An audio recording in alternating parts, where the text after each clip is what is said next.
नमस्कार शिक्षक साथी, जैसे कि आप सभी को पता है कि 1 जनवरी 2026 से ही आपका जो है 8वें वेतन आयोग चाहे जब भी वो कमेटी रिपोर्ट दे, लेकिन लागू होगा 1 जनवरी 2026 से ही। ऐसे में यदि आप न्यूज़ के माध्यम से देखें, अलग अलग रिपोर्ट को ले ले, चाहे 8वें वेतन आयोग को लेकर अपना अपना ओपिनियन जो दे रहे हैं सभी लोग, उसको हम बात कर ले। यदि सभी का एनालिसिस करने के बाद यही पता चल रहा है कि इस बार जो फिटमेंट फैक्टर आखिरकार क्या होगा। आपको पता होनी चाहिए, जब 2016 की हम बात करें तो 16 में 2.57 जो है फिटमेंट फैक्टर आया था, यानी कि जो आपका बेसिक था उससे जो है 2.57 से गुना करके आपका मूल वेतन वो बना दिया गया था। लेकिन सवाल है कि क्या 2016 1 जनवरी 2026 से जो हमारा जो 8वें वेतन आयोग का लाभ मिलने वाला है, जो कि भविष्य में आपको उम्मीद है 2027 से ही मिलेगा, बाद बाकी जो आपका होगा वो एरियर के रूप में होता है, ऐसा ही पहले से चला आ रहा है।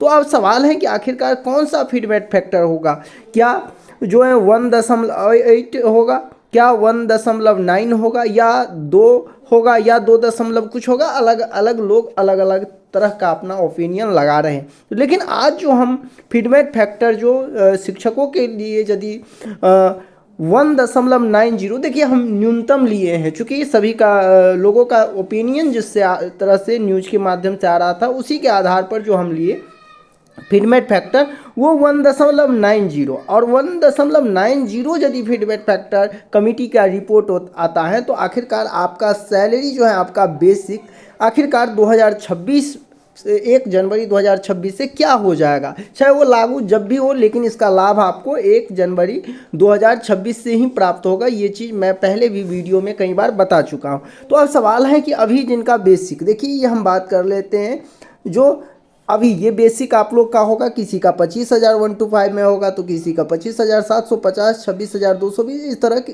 जिनका जिनका जो बेसिक होगा अपना यहाँ आप देख लीजिए।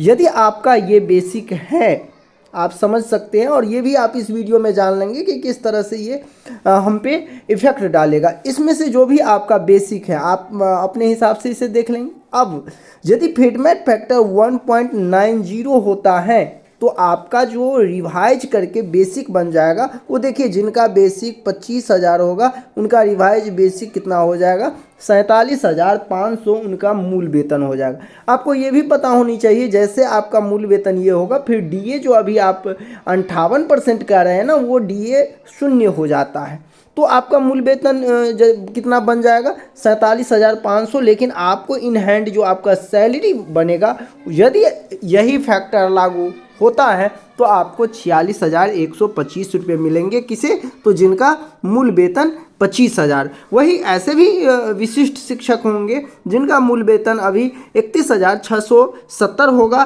तो ऐसे विशिष्ट शिक्षकों का यदि यही फिटमेंट फैक्टर होता है तो 58,165 हो जाएगा। आप अपने हिसाब से देख सकते हैं। मैं पुनः कह रहा हूँ, ये जो फिटमेंट फैक्टर मैं कह रहा हूँ, तो अलग अलग जो न्यूज़ के माध्यम से अलग अलग लोग अपना ओपिनियन दिए हैं। मैं भी अपने स्तर से सभी को एनालिसिस करने के बाद मैंने सोचा क्यों नहीं न्यूनतम से ही स्टार्ट किया जाए। 1.90 ही यदि फिटमेंट फैक्टर होता है तो आपका बेसिक इस तरह से बनेगा, और एनपीएस डिडक्ट होने के बाद आपको इन हैंड इस तरह से सैलरी मिलेगा। ये तो था 1 to 5 को लेकर।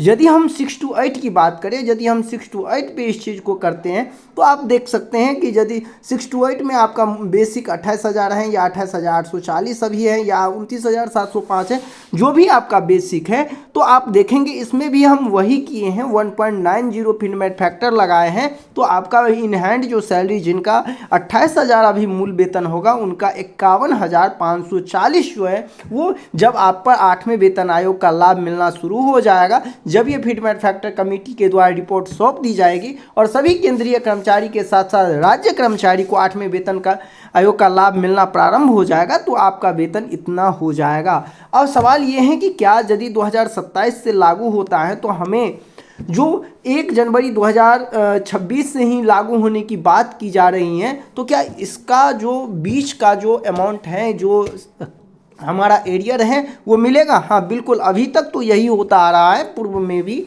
आपको पता होनी चाहिए। जब 7वें वेतन आयोग लागू हुआ था तो वो 2027 में लागू हुआ था, और ऐसे में उससे पहले यानी कि एक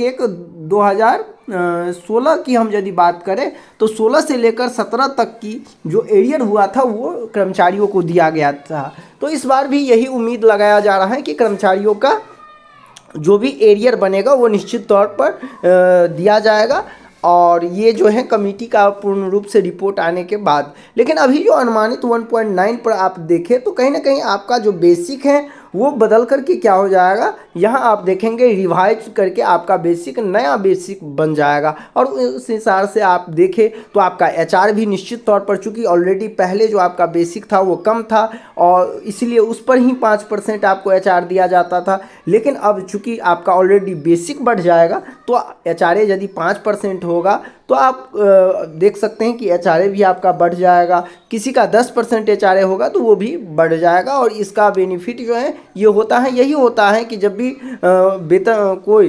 अगला जो वेतन आयोग का गठन होता है तो इससे कहीं ना कहीं स्टाफ जितने भी कर्मचारी होते हैं उनको काफ़ी बेनिफिट्स होते हैं। तो कहीं ना कहीं आप समझ गए होंगे कि ऐसे शिक्षक, चाहे वो विशिष्ट शिक्षक हो या फिर हम कह सकते हैं जो बीपीएससी शिक्षक हो, सबको कहीं ना कहीं निश्चित तौर पर इसका लाभ जरूर मिलने वाला है। और ये देखना होगा कितना जल्दी जो है कमेटी इस चीज़ का रिपोर्ट सौंपते हैं। और बिना कमेटी रिपोर्ट सौंपे जो है वो फिटमेट फैक्टर निर्धारित नहीं हो सकता, ये आपको पता होनी चाहिए। और सभी लोग अभी बस एक कह सकते हैं अंदाज लगा रहे हैं, कैलकुलेशन कर रहे हैं कि आखिरकार जिस तरह से पिछली बार जो है फिटमेट फैक्टर कौन कौन सी पहलुओं को ध्यान में रख करके बनाया गया था, यदि उस सभी पहलुओं को इस बार भी ध्यान रखा जाए तो आखिरकार फिटमेट फैक्टर क्या होगा।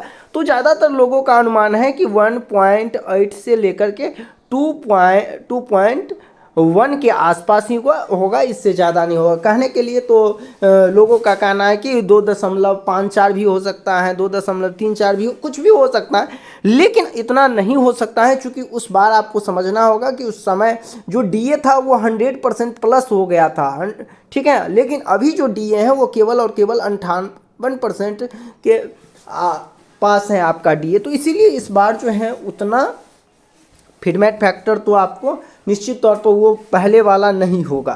तो इंतज़ार कीजिए, निश्चित तौर पर सभी को इंतज़ार है। लेकिन जिस तरह से कई शिक्षक के मन में डाउट था कि आखिरकार हमारा जो है जो 8वें वेतन आयोग लागू होता है वो आखिर होता है कैसे, क्या होता है फिटमेट फैक्टर, बहुत सारे शिक्षक को फिटमेट फैक्टर के बारे में भी पता नहीं होता है। तो निश्चित तौर पर ये वीडियो देखने के बाद उनको पता चल गया होगा कि आखिरकार फिटमेट फैक्टर क्या होगा, किस तरह से रिवाइज बेसिक पे बनाया जाता है, किस तरह से उस बेसिक पे पर जो है डीए शून्य हो जाता है, और पुनः जैसे जैसे फिर आपका महंगाई भत्ता डीए बढ़ता जाएगा फिर वो यहाँ 2% 4% हर 6 माह पर होता चला जाएगा, वो आपको उनका लाभ मिलता रहेगा। तो निश्चित तौर पर आप अपना ओपिनियन इस वीडियो के साथ जरूर साझा करें। और यदि आप चाहते हैं कि 9th 10th और 11th 12th का भी हम इस तरह से जो है चार्ट बना करके आपको दिखाएं तो आप कमेंट करके जरूर बताएं। मिलते हैं नेक्स्ट वीडियो में, अभी के लिए बस इतना ही, धन्यवाद।